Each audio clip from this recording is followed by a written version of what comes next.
Hey everyone, Paul Sam. Welcome to part one of our Revell 124th Premium BMW 850i video build. This kit right here, and I'll tell you now, that box right there is a box art that sold me the kit. Really did. That made me buy the kit, and what a beautiful car. You've looked at my review I did further back in the channel. I always wanted one of these, never got one. To settle for a 740i, which isn't too bad. Can't grumble at that one. But I always wanted one of the 840s. Always a car I always dreamed about. That and an storable blue E36 M3 are two of the BMWs I always wanted and sadly never got. But I'm going to own, hopefully, my own 124th one soon enough. So this was chosen by Philip Harford. He's a patron. And I asked for a review. Was any reviews people would like to see? Him and Free Moustache picked this. And lucky old Philip also got a video build hybrid as well. So thank you, Philip. And also thank you, Philip, for sending me these badges as well, which arrived today. Metallic BMW bootleg badges, like the 850i for the back, and the BMW propeller logos as well. Thank you, mate. They're going to prove viable on the build. So the aim and the goal today, as always in part one, is to get the bodywork prepped, primed, painted, a wash, and then 2K cleared. Now, I've heard a few horror stories about this kit with the bodywork and what have you, so we're going to have some trial fitting, figure out the way of building it, and I know there's some issues with the chassis, which we'll deal with later on, hopefully. We'll find out about that one, eh? Well, that's the plan for today, to get it to that stage, so hopefully you stick with me, and if you've got any questions or comments, pop them down below. Hey everyone, please subscribe to the channel, click the bell notifications, get notified of our latest videos, give the video a thumbs up or a thumbs down, and leave a comment. I do read and appreciate every comment you guys and girls leave behind. I may not reply to them all, but they are all appreciated. And there's a link in the description of the video that takes you to a big long list of all handy videos and a lot of the products I use in my videos. You now have the chance to support the video content creation by using Patreon or the PayPal me link in the description down below. All the videos always remain free to watch. This is just your chance to help support the videos. Right then, so a new project. So that means what? Cutting off the parts and cleaning them up. It's all we ever seem to do. That's because we build so much and so prolifically. I spend a lot of my time cleaning parts up. Now, this got an opening boot, trunk, if you're American, and a bonnet or hood, wherever you're from. Now, I was expecting these to be a bit troublesome, and they actually weren't too bad at all. Very quick test fit. Shows that the bonnet fits pretty well, bar the front right-hand side. It just needs bending down a little bit, so we can gently manipulate the plastic. If you're very careful, just do it very slowly. You can gently bend it. Just need a bending in a couple of places, strategically and gently, and it's soon fitted in place quite easily. Now, I believe the main issue with this is going to be getting the chassis on the running gear. Apparently, it's quite a troublesome job to do, so definitely something we'll be checking later on. The boot lid wasn't too bad. Wasn't too bad at all. Need a little bit of flash removing. Some of the very lower edge of the boot lid itself just need a bit of material removing. I don't think it's supposed to be there. I think it's like a little bit of excess plastic. And once I got rid of that, it fitted quite well. So overall, the body panels are not too bad at all. Hopefully, they won't cause any issues later on. But I've come into this a little bit of trepidation just because of some of the horror stories I've heard about the kit. We've got a support bar at the back, so I can come out, cut that out of our Tamiya side cutters, and give it a quick clean up of a UMP thinny stick. Like so, nice and easy. Clean up on the kit, really simple, not a lot of mold seams on it, mostly over the boot lid. And that was it really. Really nice clean kit. Bumpers on the other hand, now the instructions say to leave both off. I don't want to leave both off, especially this back one, because there's no real positive locating point for this, so I decided to pop it on, see what the fit was like. It wasn't too bad, and the front one wasn't bad either. So I elected to leave the front one off because this one locates on a bit more positively. So we'll just have to go on after we've got all the running gear on later on to be super glued in place underneath. And a quick test fit with the bonnet as well shows that it all lines up pretty well. Not too bad at all. So yeah, quite happy with that. Not too bad at all. So there's a couple of pieces to the front bumper. It's got a lower piece and a very bottom piece as well. So just checking fit there to make sure it doesn't fit the rear bumper. Definitely, I didn't do that by accident at all. So quick check off, everything fits fine, and just going through and marking all the bodywork panels with my highlighter. as I usually do. So it's a good way of keeping track. Go through, check what's body colours. Nothing worse than doing all your painting, all your colours and your clear coat and finding you've missed a part. It's really frustrating. As you can see, there's quite a few bits on this. So we're going to get to work with some UMP sanders and clean up all the parts. Like I say, really easy cleanup. It's a pretty nice clean kit. Just get the sprue locator points where they've been cut off the tree. Clean that up, and any wisps of excess plastic here and there, which is a little bit around the exhaust, cut out on the rear bumper. But overall, really nice clean kit. Like I say, for anything excess, we can get a little bit of the larger material off with a knife carefully, and then hit it with our 400 UMP thinny stick until we're back to nice, smooth plastic. There we are. If you haven't seen the review of this kit, I reviewed it on the channel a while back, so you can go back and have a look. Mold seam across the boot lid, so just be careful on this. You don't remove any detail where you should. It's a combination of the larger sponge sander and the thinny stick itself, and just going around and gently removing those mold seam lines until I'm happy with the gone. Hit it with the buffer, get all back to nice new shiny plastic, and then we'll go around and dull it all with our Tamiya sponge to get a nice key uniform surface. So like I say, I elected to glue the rear bumper on. It doesn't locate very positively at all. There's no real positive locating points. Now if you want to, you can put some tabs on the underneath, and that'll probably help locate it in place more securely. But looking at it, I knew if I held it like this, nice and secure, hit it with some Tamiya Extra Thin, my little mix with Plasty-Weld, it should glue it in place just fine. You don't want to apply loads of this. You don't want to go mental gripping onto it with a vice-like death grip, but you want to get on enough so it holds it in place. So just touch it, let the capillary action carry it, and if you feel you need to brush it, you've got a little bit excess on the brush, just brush it across. So I found to do one spot either side, and then move across, hold it, and then do the sides separately as well. So it wasn't too bad a fit. It needs a bit of manipulation to get it to sit properly. Check on the rear arches to make sure to push forward enough.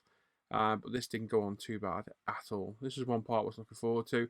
And like I said, we're going to leave the front bumper off just so we can get the chassis. And the chassis is huge on this. It's got a couple of chassis rails on it that go through the front, so we can slot those under the back bumper, hopefully, and then line it up with the front. But there we go. So that's the rear bumper glued in place. We can leave that dry all by itself and hopefully cause no issues. So if you need to clamp it and hold it, give a little bit of a clamp, apply a little bit more glue. Don't go squeezing too much because you get excess plastic squeezing out and it will ruin how everything looks. Get everything glued in place that needs glued in place. We're going to go around and kill the plastic for primer. So we've got a 3000 grit Tamiya sanding sponge. I'm just going to go back and flat all the plastic. This does two things. Number one, gives us a nice, even, blemish-free surface for primer, and also keys the surface to allow the primer to grip. That's the theory behind it. Professional body shops do it. That's good enough for me. It's just going around. We're not going mad. We're not trying to remove material. We're just dulling that shiny plastic, so it's all a nice uniform dull shade. And that's what I do on every single car kit I build. Same all over the bonnet, the boot lid, the wing mirrors, the pop-up headlights, all treated exactly the same. And that way we get rid of any contaminants, any glue marks, any scratches, anything that might get in the way later on. Like I say, you don't need a death-like vice grip sanding this, but we certainly want to get it nice and even. Old toothbrush now, getting all the nooks and crannies and the panel lines, get rid of any sanding dust, and once we're happy, we can then mount it on our Tamiya stand and give it a wipe over with some UV airbrush cleaner on a clean piece of kitchen paper, and that will completely degrease the surface as well to ensure that we are blemish free. I always do this on every build, never get reactions with the paint, never have any problems whatsoever. Consistency is key, and yeah, just works for me. Whatever works for you is the best way to do it, but for me this is the best way. I've got it on my Tamiya stand, my very well used Tamiya stand. We've got a little bit of masking tape on there to hold it in place as well. I'm a little bit off camera, I do apologise. Probably talking to you about why I've been live in the morning. But this is an important step. Degrease the body, get rid of any contaminants and all the parts as well. Just go around and systematically degrease everything. And that way, you know, you put everything down to a freshly keyed and degreased surface. Now, like I say, I'm going to change the wheels on this. Gary Radowin very kindly sent me some wheels a while back, and there's some BBS LMs in here, so I'm contemplating putting these on. They're 18-inch, so a bit bigger than the originals. I am contemplating popping these on. I think it'd be more a case of weighing up at the end, see what they look like. But these are possibly my wheel of choice. If not, I always like Alpina rims, so I'll go buy another set of the Scale Production Alpina wheels. But we'll play that by ear and see how it looks. With everything mounted, degreased, we can give everything a brush over with our Tamiya anti-static brush. Again, another worthwhile addition. Seems to make a difference in my eyes. And then we can set the priming. So we've got some Tamiya grey surface primer. Decant out the can, thinned about 20% with Tamiya lacquer thinner with retarder. We've got our 0.3mm apex at about 14 to 16 psi. And we're going to put down 3 or 4 light coats of the surface primer. Now, a few of you have asked me lately, why have I stopped using UMP primer? Purely and simply, I'm almost probably 99% lacquer paint now. I've got like 2 bottles of water-based paint I use regularly, and they're for brush paint, and that's silver and black. Everything else is lacquer. Why do I prefer lacquer? It's faster, it's easier, it dries a bit harder, and I'm just finding it a more useful paint to use for me. Obviously, I work quite fast, so the quicker drying lacquer is ideal for me. I can prime in the morning, paint that evening should I wish. With any other paint, I'd always leave it 24 hours. So, okay, it's only a 12, 18-hour difference maybe. But for me, just the ease of use of lacquer. Nothing wrong with our primer at all. I used it for years. It works perfect, and I'll happily use it again. But for me, I'm just all lacquer now. It makes life a lot easier for me and a bit quicker. And there we go. So I sped up a couple of coats there. This is the final wet coat. Now, the Tamiya TS spray cans do like to go on wet. If you put them on dry, you may find it gets a bit bobbly or a bit of a rough surface. So while you put down your first coats a little bit thinner, the last few coats I would always put down a bit wetter so you can see a physical wet surface. I don't mean you have to hose it on, but it is a very, very forgiving primer. Just go around to make sure you got a nice even coat of primer. That's then left overnight. I think I did that one night, or was it one evening? I think I did in the morning actually, so this is probably the evening now. And we've got that same 3000 grit sanding sponge again. This is a used sanding sponge, so it's not too abrasive. I'm going to go around and we're going to lightly flatten the primer. Now, we're not trying to burn through it. We're not trying to sand it off. What we're doing is we're lightly skimming over the surface to remove any high spots, any spits of paint, any contaminants in the paint, just to give us a nice surface for painting. Now, you can do this if you find you need to get a bit harsh with the sand, you can come back and reprime, but for us, that was perfectly fine. And here we are. This is probably 6 hours after priming. We're here, and I'm happy to put paint down. So this is what I'm talking about for speed. So we've got Gravity Colours Calypso Red. Antonio Gravity a while back very kindly mixed this for me. It is available on their site now. It's one of the most beautiful colours for this car. It's just absolutely stunning. It's the box art colour of the kit. And just you wait to see how this looks. Not only in a bit when we've done this, I'm going to show the very first coat on all the parts. I've sped it up. This isn't the speed I work at. I think this is 4 times speed. But we're doing nice, thin, even coats all around. 0.35 apex, 14 psi. And this is probably going to go at 6 coats all in. 6 light coats. We'll go side to side on one pass, up and down on the next, and keep coming back until we're happy with the depth of colour. The coverage on this was unbelievably quick. It did cover really quick. I always apply more paint than I need, but you'll see why, because the depth of colour I get is always astounding. As always on smaller parts, take your time. Don't hose the paint on. It's the worst thing you can do. Even I'm probably putting this on a little bit heavier than I should, but I know how far I can push this stuff. The worst thing I get is a crazing of the paint, right down to the plastic. And trust me, you don't want to do that. It kind of ruins everything. Especially on smaller parts. It's very easy to overspray smaller parts. So just take your time and build it up nice and slow. So like I say, I reckon it's about 6 coats on this. And what a colour this is. You're going to see 2 transformations of this colour. Number one, in a minute we click over to the last coat of paint, and in a little bit when we 2K it, the depth of the red is absolutely stunning. So glad I got this colour. This is the colour I'd want one of these cars in, and bang. There we go. Look at that. What a beautiful colour.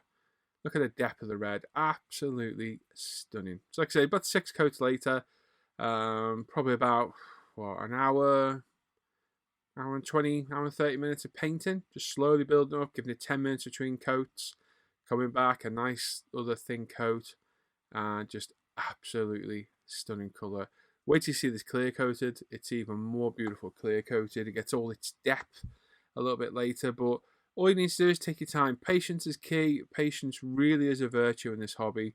Don't rush it. Build the coats up nice and slow, nice and thin, and you will end up with a much nicer paint job. And I've got to say, do what I do. Use more paint than you think. Put a few more coats down than you think it will require. For me, if I get one bottle of paint on one model, so be it. Because 1/10 of a bottle of, or a quarter of a bottle of this paint ain't going to paint a car. So it's not much use afterwards. They're only 30ml bottles. So if I use this whole bottle, and I think I used about 75% on the body, I'll use the rest on the chassis later.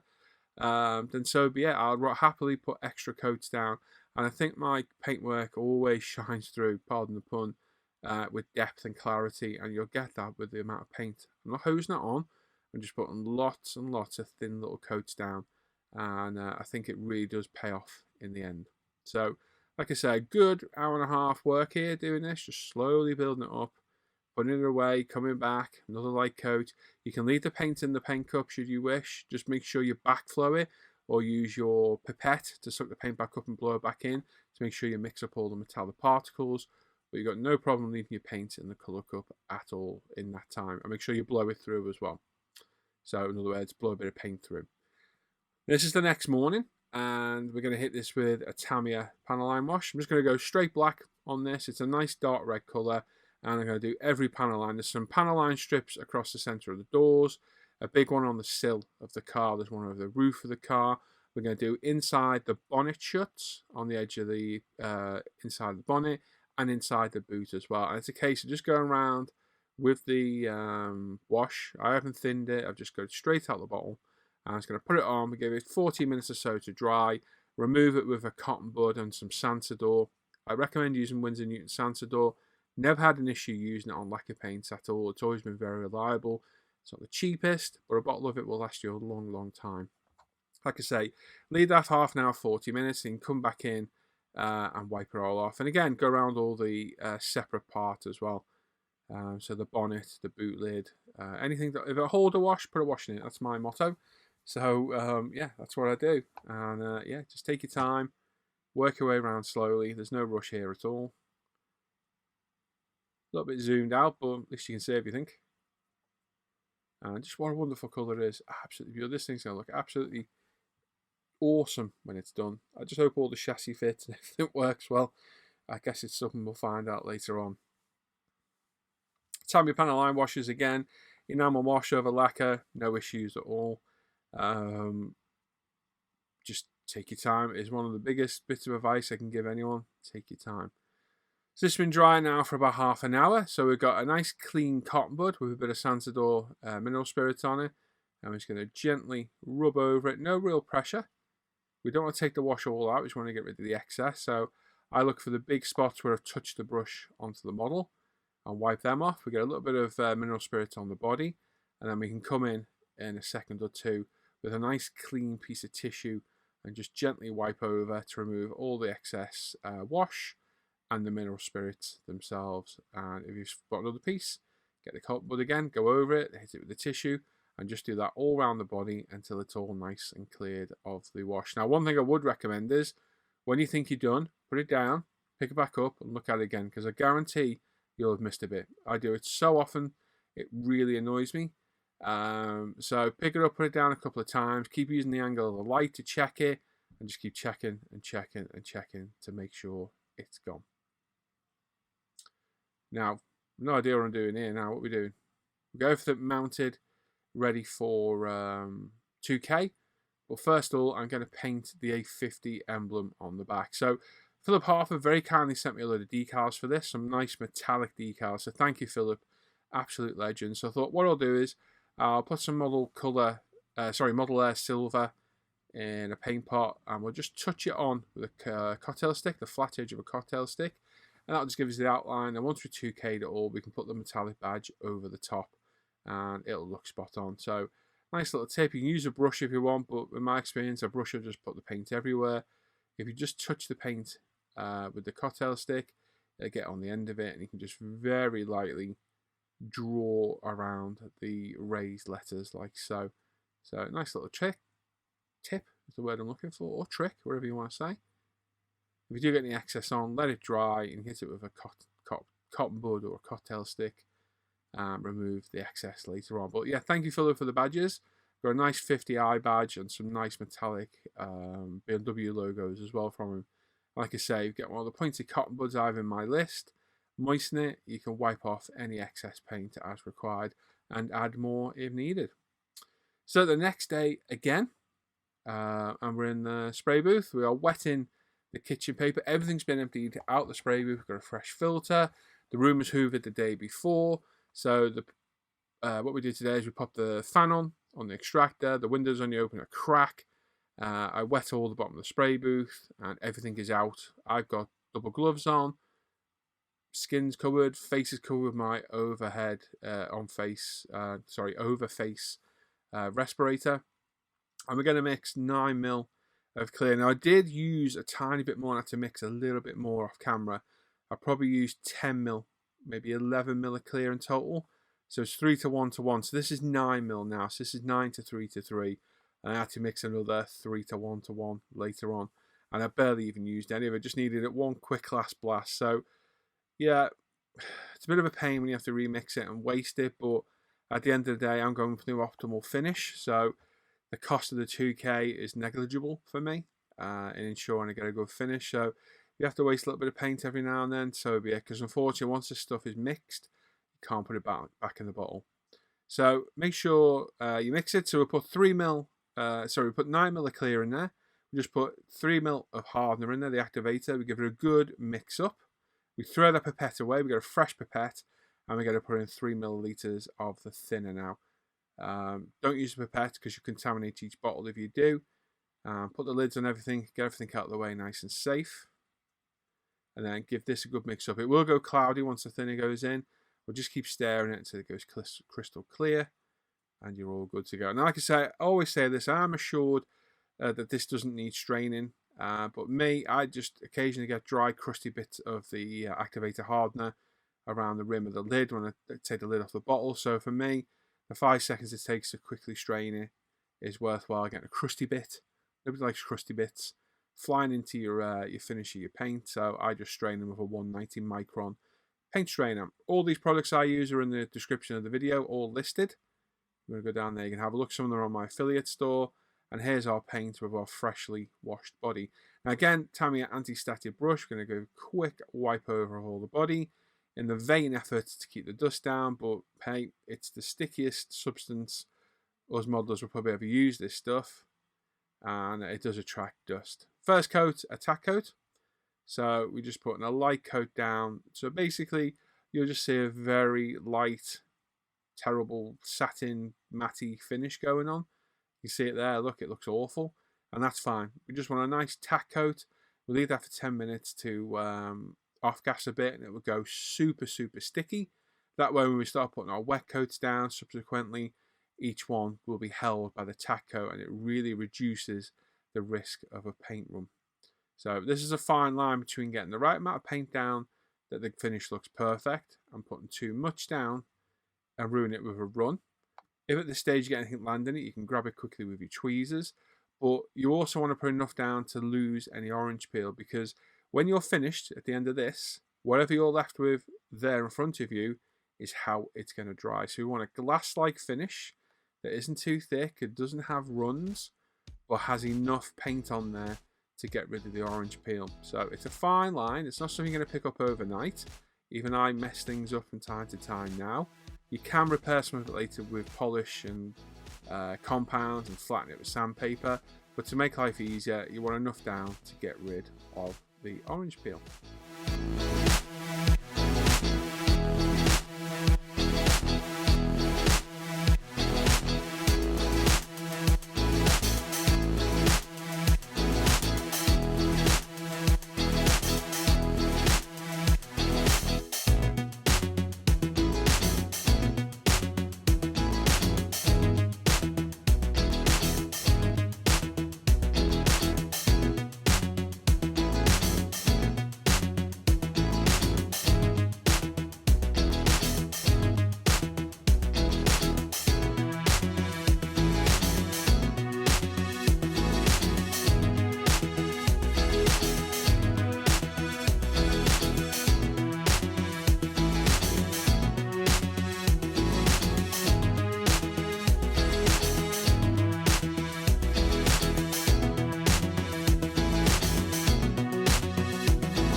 So that's been in its cover for 10 minutes. Everything should have off-gas by now. And we should have a really nice tacky tack coat down. Next coat, we're going to go a little bit slower with the airbrush and give it a little bit more paint from a little bit further away, I like to do. And we're going to put down a semi-wet coat. Now, dust is your enemy here. It's inevitable. If huge pieces of dust or hair land in it, if you can grab them now with tweezers, do so. If not, leave it, and you're just going to have to accept it. You're going to have to sand it out later on. But you can see there, I've slowed down a little bit. And we're going slower over it with a little bit heavier paint. You can see we're going to get a semi-gloss finish. We're not going for a full gloss coat now. We don't want to rush it at this stage. If we put too much down now, we'll get a run, and we don't want that at all. So we want to put another wet coat down after this. But for now, we're going to put a semi-wet coat down, leave it for 10 minutes to off gas, and then we can come back with our final wet coat. Now, look, got a little bit of hair in the roof. As long as you're gentle and careful, you can remove that with your tweezers. And like I say, just go around and systematically cover it all with an even light semi-gloss coat. And obviously we will do the parts of camera as well.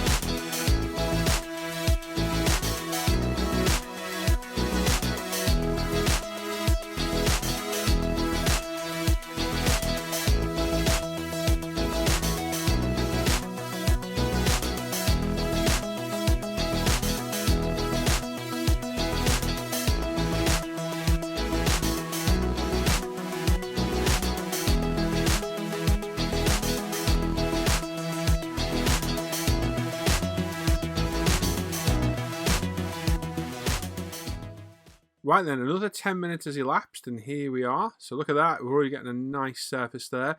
So what I've started doing on the last coat, because I'm using a 0.3mm apex, I'm about 22 psi. For my third coat, I'm not putting it down in one coat. I'm doing the second coat again, putting it back in the box, working on everything, coming back, and then putting another coat on top of that. So I'm still putting the same amount of paint down. I'm just doing it in two separate coats. And I just find it gives a little bit more control. And it doesn't look as thick as hosing on one thick coat. So this is the final coat now. I'm just going around and lightly making sure we're all fully covered. There's no orange peel. We've got a nice gloss finish everywhere, getting all the shuts of the boot lid, the engine bay, the bonnet, and you can see just how much that colour is now popping. A little bit of hair at the back there inside, so we can grab that quickly. So we've got some dust in the roof. That's inevitable. There's nothing we can do about that now. That'll be a polish and sand job later on. Look at the drawer with dust. Some days you got none, other days you get loads. It's a bit of a nightmare. One of the most valuable things you'll add to doing this is those plastic boxes I have to the left with the fold down fronts at the covers at the front. So when you're done with the coat, you just pop it in. I've got some air vents in there with mesh on, so everything can off gas. But like I say, the main goal of this is we want a completely orange peel free surface that looks like glass, but with not too much paint, that it runs. And look at that bonnet. So apart from one speck of crap on the left, the bonnet is flawless. The boot lid just needs a little bit more. But that bonnet is lovely. And just look at the colour. The colour is absolutely stunning. What a wonderful colour. Highly pigmented, deep, absolutely beautiful Calypso red. I just thought, you know what, we'll just add a little bit more to this. So although you spray it on, it might go a bit orange peel, it will self-level. And it should level out to look like glass. Like I say, if you're not happy, pop it back in its box for a minute. Bring it out, have a look, as it will self-level to a degree. And any of the smaller parts, just be careful of, because like I said, it's very easy to overspray these. Really easy. And also make sure these parts don't fall off and or touch each other, because trust me, it will stick and it will ruin the parts. And there we go, that's it. So, yeah, beautiful colour. Absolutely stunning colour from Gravity. Well done, Gravity. Really nailed that Calypso red. And the clear coat working as good as usual. So what I do now is, they go in my little box to the left. I clean the airbrush out. It goes in a tub of lacquer thinner without the air valve going in. Just sits in it for a little bit. I'm just having the final inspection to make sure I've got no orange peel. I then leave the room for a couple of hours. I always do while off gases because it absolutely stinks and gives me a headache otherwise. But this is us coming back and having a little look a couple of minutes later. Actually, no, it's not. This is a few hours later. This is about 2 hours later. You can see the beautiful clear cut on that front bonnet. Absolutely stunning. And what a wonderful colour. Absolutely beautiful. Like I said, we've got a few specks of dust, but not much we can do about that. Is what it is. And then a quick look at the body as well. And there we go. So now we're checking to make sure everything looks okay. We've got no runs, which we haven't, luckily. We've got a few specks of dust, especially in the roof, but that'll all polish out. We can flat that, polish it all up with the UMP polish system. There's my window there. You can see outside. It's like a mirror. And this will be left in this box for probably a week now before we even touch it again. Shame about the dust on the roof, but hey, what are you going to do? There's not much we can do about it. Dust is inevitable. But there we are. So let's go back to me. Okay, so there we are. So overall, the body panels are fitted pretty well. FYI, if you didn't know, Tamiya are also Reeboks this for the Japanese market. The same kit, 850i, the BMW, the Tamiya sells, is this kit. It's the Revell kit. So they're both hard to get. The Tamiya one's getting even harder to get now. And they do fetch good money. I paid £80 for this. Not cheap at all. But bodywork went on pretty well. You know, it's not perfect, but a little bit of fettling, a bit of sanding here and there, got it to fit. Overall, though, the colour, what a colour. Beautiful. Clear coat's gone down well. We got a bit of dust, but that's just inevitable. One of those things. It's just how it happens, unfortunately. So they can be sanded back and polished later on. Wheels, not sure about the wheels yet. Not sure. We're going to see what happens there. I might just order a set of scale production resin Alpina rims. I like those anyway. They're on my 6 series and my 3 series. For me, it's an iconic BMW wheel. Let's see what this BABS looks like. I think the ones that come with the kit are going to look too small on this. So, not sure yet. This one we're definitely going to play by ear. We play a lot by ear, don't we? And see how it goes. That's a project for another day, that one. So there we are. As always, got any comments or questions, pop them down below. We'll be back with part 3 of the Lamborghini very soon.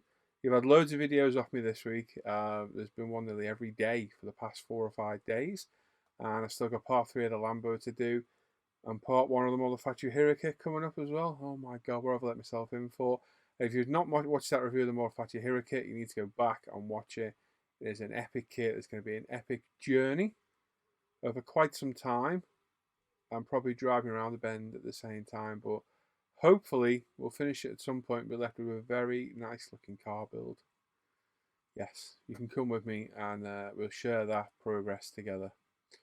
Lovely. On the plus side, my buddy Jamie has nearly finished his Alpha 155 Model Factory Hero in 12 scale, and he's saying he might join in and we build them together, the Lanciers. So that'll be good. Little buddy build on the kit, and we can share our trials and tribulations together. So that'll be awesome.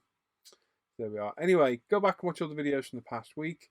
And like I said, if you've got any comments or questions, pop them down below. Love reading all your comments. They really do spur me on with the builds. YouTube goes a bit quiet this time of year when the weather changes. The views drop, the comments drop. People aren't watching as much YouTube. So try and take the time to support creators, not just me. If you're watching YouTube videos, take the time to give a thumbs up. Take the time to give a comment. It does mean a lot to content creators when you get feedback, and we're all a bit narcissistic at heart. It's nice to hear kind words said about your work, or even people criticising your pencil sharpeners, what have you. So yeah, click the bell notification, make sure you're subbed, make sure you give the video a thumbs up or a thumbs down as well, and leave a comment. And of course, as always, the painful bit, if you'd like to support these videos, the Patreon me link down below. Loads of perks becoming a patron. Like I say, Philip picked this as a review and ended up getting a build out of it. You get 2 weekly daily live streams on a Wednesday and a Friday, exclusive to the patrons. And you also get 2-week early access. If you're watching this on the main ISM channel, this was released 2 weeks ago on my channel. So you will get to see these a lot quicker. So tier 2 or above, which costs you £3 or above, get you those perks. And you also get to pick inbox reviews. Ask me questions, you can request technique guides, things like that. And you also help in keeping these videos going. Without the support of the patrons and you guys out there, I couldn't carry on doing this. So well worth looking at. And of course, there's a whole host of other links down below to ISM's social medias, my Paul ISM modeling page, my scale mates. There's an email address if you want to get in touch with me. And there's also links to my Amazon storefront, which I've earned a whopping 14 pence off so far. Don't think it's working properly. There's also my big long list of products down there with everything I use in the video. So if you've seen something used today, it's probably in that list. Anyway, enough waffle. Give the video a thumbs up, and I'll catch you all next time. Enjoy the rest of the day, everyone. Take care. And question. There we go. In the past, what's the favourite colour you ever painted a model? It doesn't have to be a car or anything specific. If it's been a figure, a highlight on a figure, what's the favourite colour you've used that you've always thought, wow, that looks awesome? This is one of my favourite colours. For me, it's going to be Katsura Orange on my Tamiya R35. And the Crazy Plum Purple on my Super B.